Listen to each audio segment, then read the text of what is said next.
Bab 6052, lonceng berbunyi. Siapa di sana? Beraninya kau menerobos masuk ke kota dunia bawah? Sebuah suara dingin terdengar dari balik bayangan. Tiga sosok perlahan muncul, pemimpinnya adalah seorang anggota klan iblis bertubuh tinggi yang mengenakan baju zirah hitam dan helm tulang. Wajahnya tersembunyi di balik helmnya, hanya memperlihatkan sepasang mata biru tua, dan auranya jelas telah mencapai peringkat ke-6 alam abadi atas. Dua penjaga hantu di belakangnya juga bersenjata lengkap, memegang tombak tulang, dan aura mereka berada di sekitar peringkat ke-4 alam abadi atas. Batuk-batuk. Dev menahan rasa tidak nyamannya dan berkata dengan suara berat, kami tidak menerobos masuk, tetapi datang untuk mencari sesama hantu. Pria di sampingku adalah salah satu dari kalian, dan dia membutuhkan energi dunia bawah untuk menyembuhkan lukanya. Anggota klan. Jenderal Hantu Helm Tulang mencibir, para kultivator hantu di bumi dibantai oleh para dewa 1000 tahun yang lalu. Bagaimana mungkin ada yang selamat? Kalian pasti mata-mata yang dikirim oleh para dewa. Tidak. Ming Li berbicara dengan susah payah, cahaya remang-remang terpancar di matanya, aku memang anggota klan hantu. Keturunan generasi ke-97 dari klan Ming. Saat dia berbicara, gelombang energi netherworld murni meletus dari tubuhnya. Energi itu berbaur sempurna dengan lingkungan sekitarnya, bahkan menyebabkan bangunan di dekatnya beresonansi. Ketiga iblis itu terkejut dengan apa yang mereka lihat. Mata Jenderal Iblis Helm Tulang itu berkilat dengan cahaya yang menyeramkan. Setelah terdiam sejenak, dia berkata, aura dunia bawah memang tak terbantahkan. Tetapi bagaimana kau bisa membuktikan bahwa kau bukanlah boneka yang dikendalikan oleh para dewa untuk menyusup ke barisan mereka? Aku memiliki sebuah fragmen dari dekrit Raja Hantu. Dengan susah payah, Ming Li mengeluarkan token hitam pekat dari dadanya. Saat token itu diterbitkan, energi netherworld di sekitarnya melonjak. Cahaya-cahaya remang-remang yang tak terhitung jumlahnya berdatangan dari segala arah, berkumpul di sekitar token untuk membentuk hantu-hantu tulisan kuno. Ini benar-benar dekrit Raja Hantu. Seru seorang penjaga. Jenderal Iblis Helm Tulang itu tampak serius, mengangkat tangannya, dan token itu terbang ke tangannya. Dia memeriksanya dengan saksama sejenak, lalu menggunakan teknik rahasia klan hantu khusus untuk menyelidiki, dan akhirnya mengangguk perlahan, token itu asli. Tetapi pemiliknya mungkin bukan hantu sungguhan. Dia menatap Ming Li, gunakan kekuatan ilahi bawaanmu. Jika kekuatan itu dapat beresonansi dengan prasasti jiwa leluhur yang berada jauh di dalam kota dunia bawah, maka aku akan mempercayaimu. Ming Li mengertakkan giginya dan mulai menyebarkan teknik kultivasinya. Dia sudah lemah, dan ketika dia secara paksa mengaktifkan kekuatan ilahi bawaannya, darah merembes dari ketujuh lubang tubuhnya. Namun, dia tidak punya pilihan selain membuktikan identitasnya. Ming Li membuat kep tangan dan melafalkan mantra-mantra kuno. Saat mantra bergema, sesosok hantu berkepala 3 dan berlengan 6 muncul di belakangnya, yang merupakan citra dharma dari dewa dunia bawah yang disembah oleh klan hantu. Pada saat yang sama, dentingan lonceng terdengar dari kejauhan, dari kedalaman kota. Berdebar. Bunyi lonceng itu sunyi dan kuno, membawa gema yang melampaui waktu dan ruang. Ekspresi Jenderal Iblis Helm Tulang berubah drastis, lonceng jiwa leluhur berbunyi. Benar-benar anggota klan kita. Dia buru-buru melambaikan tangannya dan memerintahkan, cepat, lepaskan mereka. Rantai hitam itu putus dan menghilang ke dalam bayangan. Dev menopang Ming Li yang terhuyung-huyung, sambil mengamati ketiga hantu itu dengan waspada. Jenderal Iblis Helm Tulang melangkah maju, melepas helmnya, memperlihatkan wajah pucat namun tampan. Ia berlutut dengan satu lutut, tangan kanannya di dada, saya Yusa, Komandan Garnisun Kota Yuming. Saya tidak menyadari kedatangan Anda dan telah sangat menyinggung perasaan Anda. Mohon maafkan saya. Kedua penjaga itu juga berlutut. Ming Li melambaikan tangannya dengan lemah, tidak perlu formalitas. Bawa aku menemui penguasa kota. Yusa berdiri, pemimpin kota saat ini sedang mengasingkan diri, dan urusan kota saat ini sedang ditangani oleh Tetua Agung Yumingzi. Silakan ikuti saya. Dipandu oleh Yusa, Dev dan Ming Li menyusuri jalan-jalan kota Yuming. Apa yang dilihat Dev di sepanjang jalan memberinya pemahaman yang sama sekali baru tentang klan hantu. Para iblis yang berkeliaran di jalanan memiliki berbagai bentuk dan ukuran. Beberapa di antaranya tidak dapat dibedakan dari manusia, sementara yang lain mempertahankan beberapa karakteristik iblis, seperti tulang, tanduk, sisik, dan mata ganda. Namun mereka semua memiliki satu kesamaan, mereka semua diselimuti aura dunia bawah yang pekat. Banyak bangunan memiliki lentera biru menyeramkan yang tergantung di depannya, dan toko-toko menjual berbagai macam barang khas bawah tanah, seperti biji hantu, rumput hantu, artefak tulang, dan kristal jiwa. Beberapa anak iblis berlarian dan bermain di jalanan, tawa mereka seperti lonceng perak. Jika bukan karena lingkungan yang menyeramkan, pemandangan itu hampir tidak dapat dibedakan dari sebuah kota di darat. Bab 6053, Kerendahan Hati. Kota dunia bawah didirikan 3000 tahun yang lalu selama pembersihan besar para dewa. Sambil berjalan, Yusa menjelaskan, pada waktu itu, klan hantu hampir musnah. Hanya beberapa anggota klan yang menemukan dunia bawah alami ini jauh di bawah tanah dan mampu bertahan hidup. Selama 3000 tahun, kami telah tinggal di sini dan tidak berani dengan mudah kembali ke tanah. Terkadang, orang-orang dikirim untuk menyelidiki, tetapi mereka semua membawa kembali kabar bahwa kekuasaan para dewa semakin stabil. Seiring waktu, semua orang menjadi putus asa. Yusa menatap Mingli, matanya berbinar penuh harapan, aku tidak pernah menyangka masih ada orang dari ras kita yang bertahan hidup di bumi, dan bahkan menerima dekrit Raja Hantu. Mungkin ini adalah perlindungan dari penguasa dunia bawah, yang akan membiarkan klan hantu kita melihat cahaya siang lagi. Mingli tersenyum getir, aku satu-satunya yang tersisa dari garis keturunanku. Jika bukan karena bantuan Tuan Dev, aku mungkin sudah lama mati di tangan para dewa. Yusa menatap Dev dan dengan hikmat menyatukan kedua tangannya sebagai tanda terima kasih telah menyelamatkan hidupku. Meskipun klan hantu lemah, kami tetap memahami prinsip membalas kebaikan. Jika Anda membutuhkan sesuatu, kota Yuming akan melakukan yang terbaik untuk membantu Anda. Dev menggelengkan kepalanya, tidak perlu terlalu sopan. Aku juga memiliki dendam kesumat dengan para dewa, jadi menyelamatkan Mingli adalah kewajibanku. Sembari mereka berbicara, ketiganya tiba di depan sebuah bangunan megah di pusat kota. Ini adalah kuil berbentuk piramida berwarna hitam, tingginya sekitar 100 kaki, dengan dua patung batu dewa dunia bawah, masing-masing memiliki 3 kepala dan 6 lengan, berdiri di depannya. Ini adalah istana dunia bawah, dan tetua agung ada di dalamnya, kata Yusa. Begitu melangkah masuk, ruang interiornya bahkan lebih luas daripada yang terlihat dari luar. 12 pilar kolosal, masing-masing diukir dengan sejarah ras hantu, berdiri di kedua sisi aula utama, puncaknya menyala dengan api neraka yang tak dapat dipadamkan. Di atas sebuah panggung tinggi di bagian dalam aula utama, duduk seorang pria tua dengan rambut dan janggut putih. Ia mengenakan jubah hitam bersulam rune, memegang tongkat tulang putih, memiliki wajah tua tetapi mata yang dalam dan tak terduga, dan auranya telah mencapai puncak peringkat ke-7 alam abadi atas. Orang ini tak lain adalah tetua agung kota dunia bawah, Yu Mingzi. Tetua, kedua orang ini adalah. Yusa hendak memperkenalkan mereka. Yu Mingzi mengangkat tangannya untuk menyela, tatapannya yang dalam tertuju pada Mingli, garis keturunan klan Ming, pemegang token Raja Hantu. Aku tak pernah menyangka akan bisa bertemu dengan keturunan sejati klan Ming seumur hidupku. Suaranya terdengar tua namun lembut, namun memiliki kekuatan yang menembus langsung ke jiwa. Meskipun mengalami luka parah, Mingli membungkuk dengan hormat. Mingli, penerus generasi ke-97 dari klan Ming, memberi hormat kepada tetua agung. Yu Mingzi mengangguk, lalu menatap Dev, sedikit rasa terkejut terpancar di matanya, aura yang terpancar dari teman muda ini. Sungguh aneh. Ia menyerupai kekacauan, namun bukanlah kekacauan, ia menyerupai asal mula, namun bukanlah asal mula. Aku telah hidup selama 8.000 tahun dan belum pernah melihat kekuatan seperti ini. Dev terkejut, penglihatan lelaki tua ini bahkan lebih tajam daripada penglihatan tetua Lu. Junior Dev memberi salam kepada tetua agung, kata Dev sambil menyatukan kedua tangannya sebagai tanda salam. Dev. Yu Mingzi berpikir sejenak, lalu matanya tiba-tiba menyipit. Mungkinkah itu Dev, orang yang membunuh 5 yang mulia dari aula hukuman ilahi dan dicari oleh seluruh ras ilahi? Benar sekali, Dev langsung mengakui. Dia tidak menyangka bahwa iblis-iblis yang tinggal di bawah tanah ini juga mengetahui hal-hal yang terjadi di permukaan. Tiba-tiba terdengar gumaman di aula. Yusa dan beberapa tetua klan hantu yang hadir semuanya menunjukkan ekspresi terkejut. Yu Mingzi tertawa, bagus, bagus, bagus, kerja bagus. Para dewa hina itu seharusnya sudah diberantas sejak lama. Dia berdiri, berjalan turun dari panggung, dan menghampiri Dev. Dia memeriksanya dengan saksama, kau adalah dewa abadi tingkat 9, namun kau mampu membunuh 5 yang mulia tingkat 7 dari alam abadi atas. Jika aku tidak melihat kekuatan aneh di tubuhmu dengan mata kepala sendiri, aku tidak akan pernah mempercayainya. Tetua, Anda terlalu memuji saya, kata Dev dengan rendah hati. Yu Mingzi melambaikan tangannya, tidak perlu malu-malu. Kenyataan bahwa kau telah selamat dari pengepungan para dewa dan datang ke kota Yumingku adalah kehendak surga. Dia menoleh ke Mingli, alisnya sedikit mengerut, cederamu parah, esensi ras hantumu hampir hancur total. Kau, bawa Mingli ke mata air dunia bawah untuk penyembuhan, gunakan rumput penunjang jiwa dunia bawah terbaik. Bab 6054, Pemulihan. Baik, Yusa menerima perintah itu dan membantu Mingli pergi. Yu Mingzi lalu menatap Dev, anak muda Dev, kamu juga mengalami cedera serius. Jika tidak keberatan, kamu bisa tinggal di kota Yuming untuk memulihkan diri. Aura dunia bawah di sini sangat pekat, yang mungkin bermanfaat bagi kekuatan unikmu. Dev memiliki ide yang sama, dan segera berterima kasih kepadanya, sambil berkata, kalau begitu, saya harus merepotkan Anda. Yu Yue, seru Yu Mingzi. Seorang wanita bergaun hitam dengan wajah dingin dan cantik muncul dari balik bayangan. Auranya berada di tingkat kelima alam abadi atas, dan matanya setajam pisau. Bawa teman muda Dev ke Youkeju dan perlakukan dia dengan baik. Ya. Yu Yue menjawab dan memberi isyarat agar Dev masuk. Dev mengikuti Yu Yue menjauh dari kuil dan tiba di sebuah halaman terpencil di sebelah barat kota. Pelataran itu kecil tetapi didekorasi dengan elegan.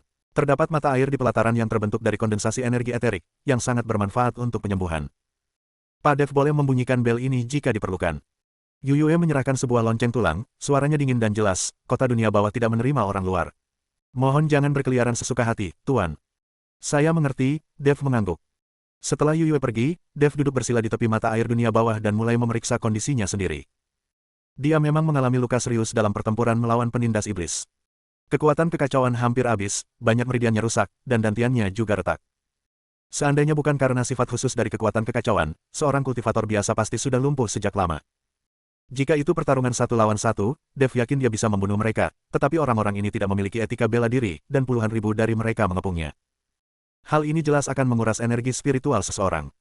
Aku harus menembus ke alam abadi sesegera mungkin. Dev merasakan urgensi.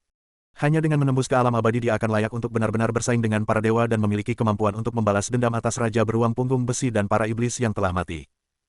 Dia mengeluarkan rampasan perang yang diperolehnya dalam pertempuran di Pegunungan Dewa Pemakaman dan wilayah barat, labu merah Raja Kalajengking Merah, sayap kelelawar Raja Kelelawar Hitam, pil racun Raja Katak Emas, dan cincin penyimpanan beberapa Raja Iblis. Ketika indera ilahi menyelidiki ke dalam, harta karun menumpuk seperti gunung. Jutaan kristal unsur berkualitas tinggi, dan pil, material, serta buku panduan kultivasi yang tak terhitung jumlahnya. Dev memilih semua pil dan bahan yang akan membantunya mencapai terobosan dan mulai membangun susunan pengumpul roh. 3 hari berlalu begitu cepat. Selama 3 hari terakhir, Dev hampir tidak meninggalkan rumahnya, memfokuskan seluruh upayanya pada penyembuhan luka-lukanya dan mempersiapkan diri untuk meraih terobosan. Energi dunia bawah dari kota dunia bawah memang sangat membantunya, kekuatan kekacauan pulih jauh lebih cepat di bawah nutrisi energi dunia bawah. Namun, Dev tidak berani menggunakan menara penekan iblis. Lagi pula, dia tidak banyak tahu tentang klan hantu. Jika dia mengeluarkan harta karun seperti menara penekan iblis, seseorang mungkin tergoda untuk menggunakannya. Seperti kata pepatah, orang biasa tidak bersalah, tetapi ia bersalah karena memiliki harta karun. Pada malam hari ketiga, Yu Yue datang berkunjung. Tuan Dev, Tetua Agung meminta kehadiran Anda. Dia masih memiliki sikap dingin dan acuh tak acuh. Dev mengikutinya ke istana dunia bawah lagi. Selain Yu Mingzi, Mingli, yang kesehatannya sudah pulih sebagian besar, juga berada di aula. Kondisi kulit Mingli telah jauh membaik. Meskipun dia masih sedikit lemah, matanya telah kembali berbinar. Saat melihat Dev, dia dengan gembira menyapanya, Tuan Dev, senang sekali mengetahui Anda baik-baik saja. Dev tersenyum dan menepuk bahunya, kamu juga sudah pulih dengan cukup baik. Yu Mingzi duduk di mimbar tinggi dan tersenyum, sahabat muda Dev, aku mengundangmu ke sini hari ini karena ada hal penting yang ingin kubahas. Silakan bicara, Tetua.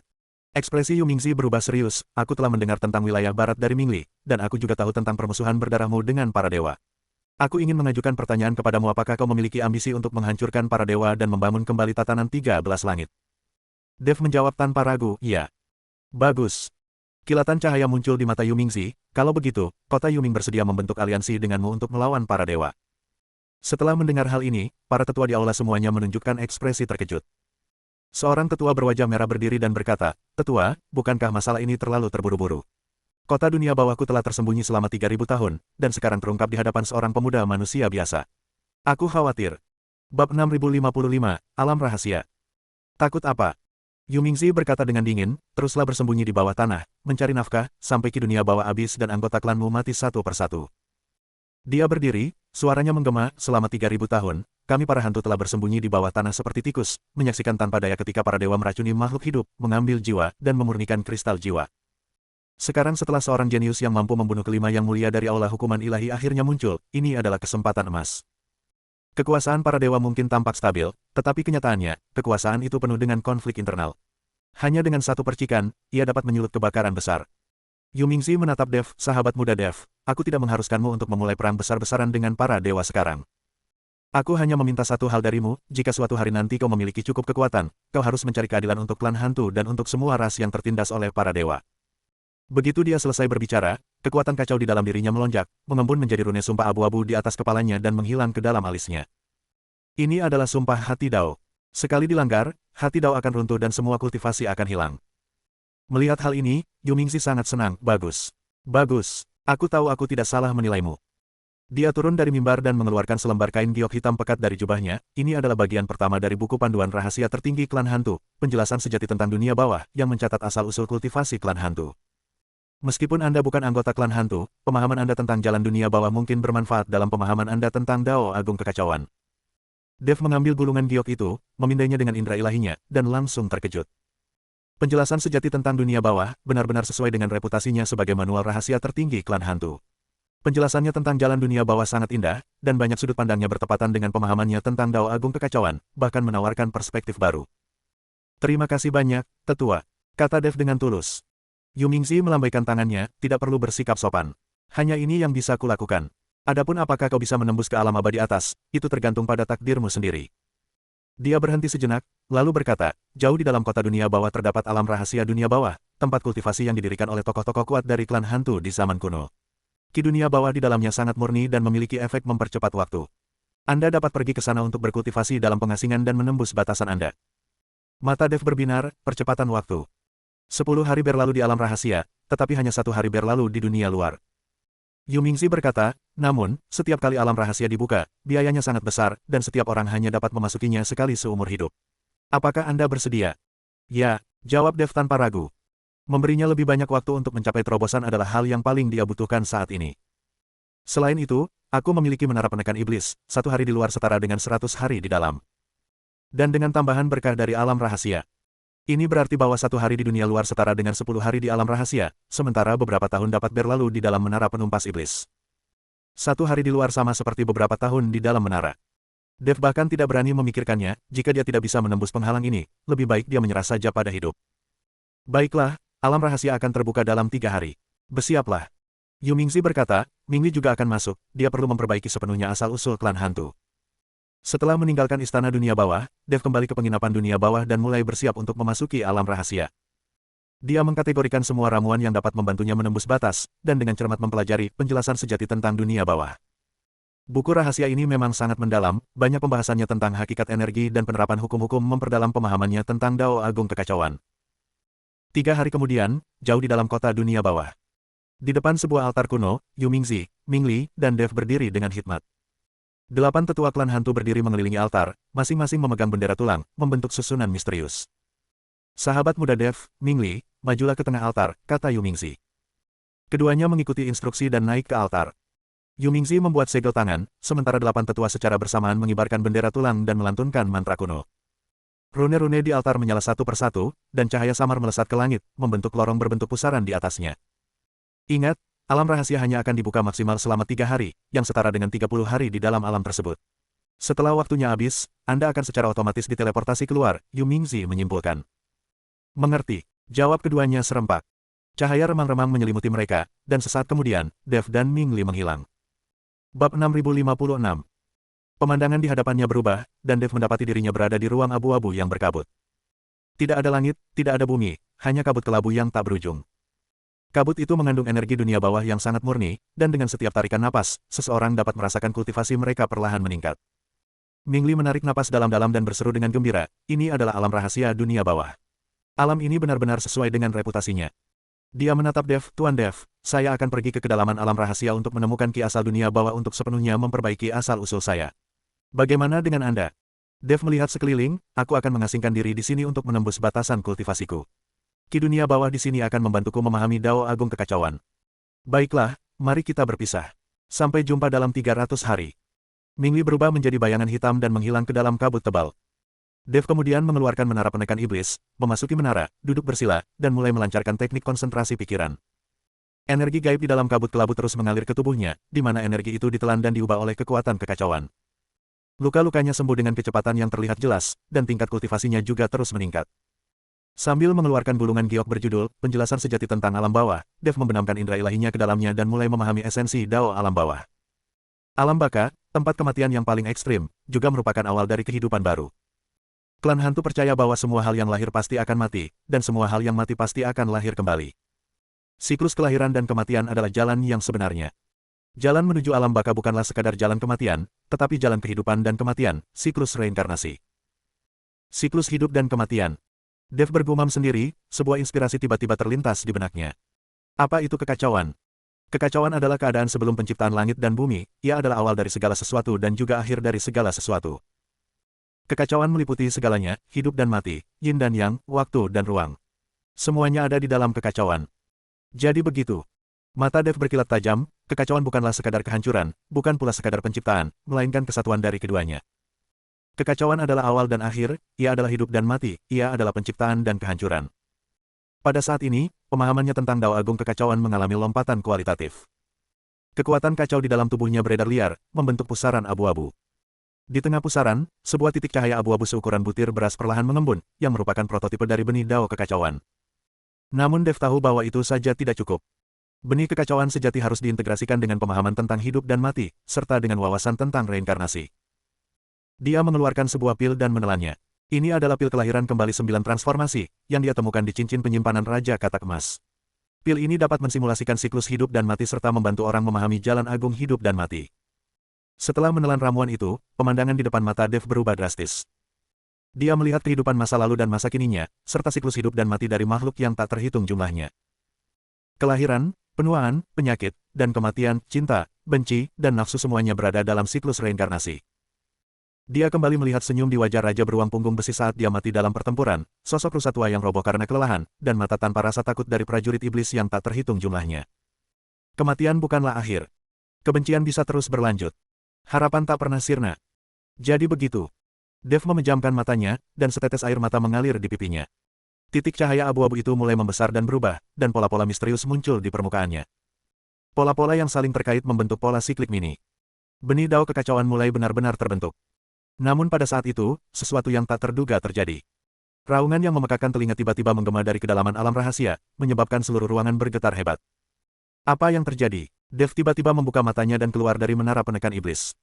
Kabut kelabu berkobar hebat, dan aura menakutkan muncul dari kedalaman alam rahasia itu. Aura itu dipenuhi dengan kekerasan, kekacauan, dan kehancuran, sangat berbeda dari aura dunia bawah yang murni dan lembut. Seruan Mingli datang dari lubuk hatinya, Tuan Dev. Lari. Jiwa sisa dari binatang buas kuno sedang ditekan di sini, dan ia telah bangkit. Sebelum dia selesai berbicara, sesosok gelap melesat keluar dari kedalaman kabut dan menerkam langsung ke arah Dev. Itu adalah penampakan sesosok binatang buas yang menyerupai Tauti, panjangnya ratusan kaki dan seluruhnya berwarna hitam. Dengan satu tarikan napas, ia melahap sebagian besar kabut abu-abu di sekitarnya. Jiwa yang tersisa dari binatang buas purba Tauti. Ekspresi Dev berubah drastis. Tauti, seekor binatang buas legendaris, dapat melahap segalanya, bahkan hukum langit dan bumi, menjadikannya lebih kuat daripada binatang pemakan milik Raja Iblis Awan Merah. Meskipun ini hanya jiwa yang tersisa, auranya telah mencapai puncak peringkat ke-7 dari alam abadi atas. Tanpa ragu-ragu, Dev menghunus pedang pembunuh naganya dan melepaskan kekuatan kekacauan sepenuhnya. Chaos, hancurkan. Cahaya pedang abu-abu itu menebas ke arah sisa jiwa Tauti. Namun, sisa jiwa Tauti itu hanya membuka mulutnya dan menarik napas, menelan cahaya pedang tanpa menimbulkan riak sedikitpun. Apa? Seru Dev kaget. Sisa jiwa yang rakus itu menatap Dev dengan mata merahnya, membuka mulutnya lagi, dan kekuatan hisap yang mengerikan keluar darinya. Dev merasa tubuhnya terbang tak terkendali ke arahnya, dan bahkan kekuatan kacau miliknya menunjukkan tanda-tanda akan ditelan. Sialan! Dev menggertakkan giginya dan melawan dengan putus asa. Tepat saat itu, benih dao kekacauan yang sedang terbentuk di dantiannya tiba-tiba bersinar terang. Cahaya abu-abu menyembur dari tubuh Dev, berubah menjadi rantai tak terhitung jumlahnya yang melilit kembali ke arah sisa jiwa Tauti. Sisa jiwa Tauti itu mengeluarkan raungan menyakitkan, menyadari bahwa kekuatan melahapnya tidak efektif melawan rantai abu-abu, dan sebaliknya, rantai-rantai itu dengan panik menguras kekuatannya. Ini, kekuatan benih dao kekacauan. Dev terkejut sekaligus gembira. Dia berhenti melawan dan malah menyerbu ke arah sisa jiwa Tauti, membentuk segel tangan dan mengaktifkan teknik kekacauan. Karena kau ingin menelannya, aku akan membiarkanmu menelan sebanyak yang kau mau. Dev berubah menjadi seberkas cahaya abu-abu dan terjun ke dalam mulut jiwa sisa Tauti. Bab 6057, Terobosan. Tuan Dev. Seru Mingli dengan terkejut.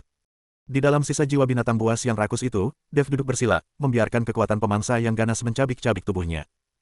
Namun, benih dao kekacauan di dalam dirinya bagaikan jurang tanpa dasar, melahap kekuatan jiwa Tauti yang tersisa. Kekacauan adalah asal mula segala sesuatu, dan bahkan dapat mengandung serta mengubah hukum penghancuran. Sisa jiwa Tauti mengeluarkan raungan yang memilukan, dan tubuhnya mulai roboh dan hancur. Kekuatannya dengan rakus diserap oleh benih dao kekacauan, berubah menjadi energi paling murni, yang kemudian disuntikkan ke dalam tubuh Dev.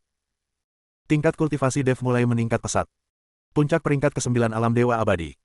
Setengah langkah abadi. Hambatan teratasi. Sekarang, Dev mengeluarkan raungan panjang, menyerap semua kekuatan yang tersisa dari jiwa Tauti ke dalam tubuhnya. Ledakan. Terdengar suara dentuman keras dari dalam tubuhku, seolah-olah ada sesuatu yang pecah. Di dalam dantiannya, benih dao abu-abu akhirnya mengambil bentuk sempurna. Ini seperti dunia kecil yang kacau, di mana kehidupan dan kematian berputar, yin dan yang bergantian, dan segala sesuatu lahir dan mati.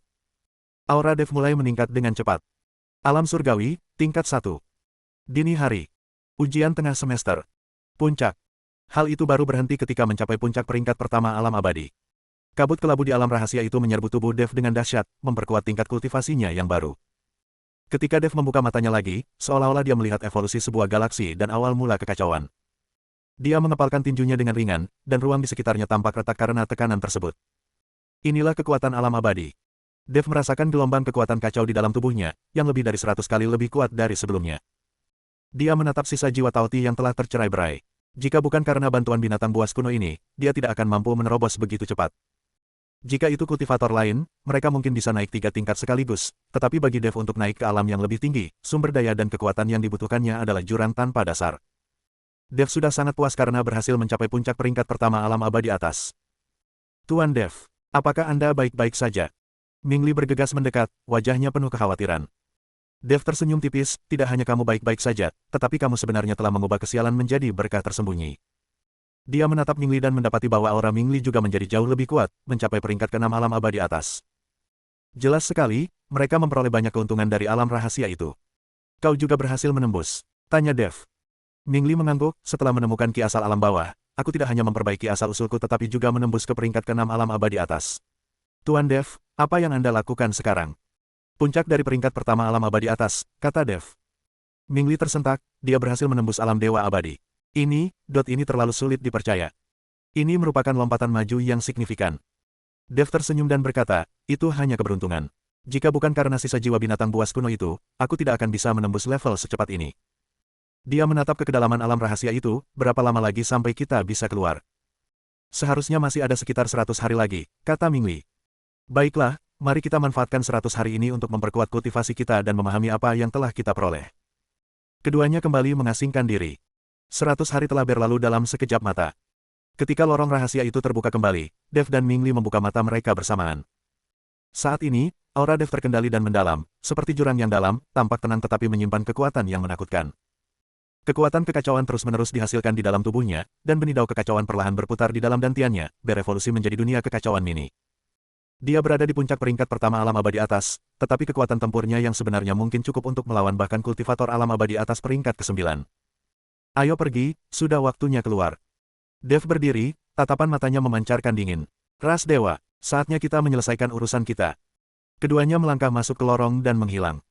Di kota dunia bawah, di depan altar, Yu Mingzi dan para tetua menunggu dengan cemas. Hari ini menandai hari ke-30 sejak alam rahasia dibuka, dan ini juga hari di mana Dev dan Ming Li seharusnya muncul. Tetua, apakah mereka akan baik-baik saja? Tanya Yusa dengan cemas. Yu Mingzi menggelengkan kepalanya, meskipun alam rahasia itu berbahaya, dengan kekuatan teman muda Dev, dia seharusnya mampu mengatasinya. Begitu kata-kata itu terucap, cahaya terang dan menyeramkan menyinari altar, dan dua sosok perlahan muncul. Itu adalah Dev dan Ming Li. Begitu keduanya muncul, energi dunia bawah dari seluruh kota dunia bawah mendidih. Setan-setan yang tak terhitung jumlahnya menyerbu dari segala arah, menatap keduanya dengan kaget. Aura ini adalah aura seorang dewa abadi. Seru seorang tetua. Pupil mata Yu Mingzi semakin menyempit, puncak peringkat pertama alam abadi atas. Dan Ming Li, peringkat ke-6 alam abadi atas. Ini, bagaimana mungkin? Dalam 30 hari, dia berhasil menembus dari seorang dewa surgawi tingkat 9 yang terluka parah hingga mencapai puncak dewa agung tingkat 1. Ini benar-benar membalikkan akal sehat dalam kultivasi. Ini merupakan lompatan maju yang signifikan. Bagaimana mungkin itu terjadi dalam waktu sesingkat itu? Dev turun dari altar dan menyatukan kedua tangannya sebagai tanda terima kasih kepada Yu Mingzi. Terima kasih atas kebaikan Anda, tetua. Saya telah berhasil menyelesaikan misi saya dan telah menembus ke alam abadi atas. Yu Mingzi menarik napas dalam-dalam, menahan keterkejutannya, lalu tertawa terbahak-bahak. Bagus. Bagus. Bagus. Surga memberkati klan hantu. Surga memberkati 13 surga. Dia menatap Dev, matanya penuh harapan. Teman muda Dev, apa rencanamu selanjutnya? Mata Dev berkilat dingin, kembali ke bumi, selamatkan sisa-sisa ras iblis, dan kemudian selesaikan urusan dengan para dewa. Aku ikut. Ming Li melangkah maju. Aku juga ikut, kata Yusa. Saya juga. Aku juga ikut. Seketika itu juga, sentimen publik menjadi bergejolak. Yu Mingzi mengangkat tangannya untuk membungkam suara-suara di arena dan berkata dengan suara berat, sahabat muda Dev, kota Yuming bersedia melakukan segala daya untuk membantumu. Namun, klan dewa sangat kuat, jadi kita tidak bisa bertindak gegabah. Saya sarankan agar kita terlebih dahulu menyelamatkan sisa-sisa klan iblis, mengumpulkan kekuatan, dan kemudian membuat rencana selanjutnya. Bersambung.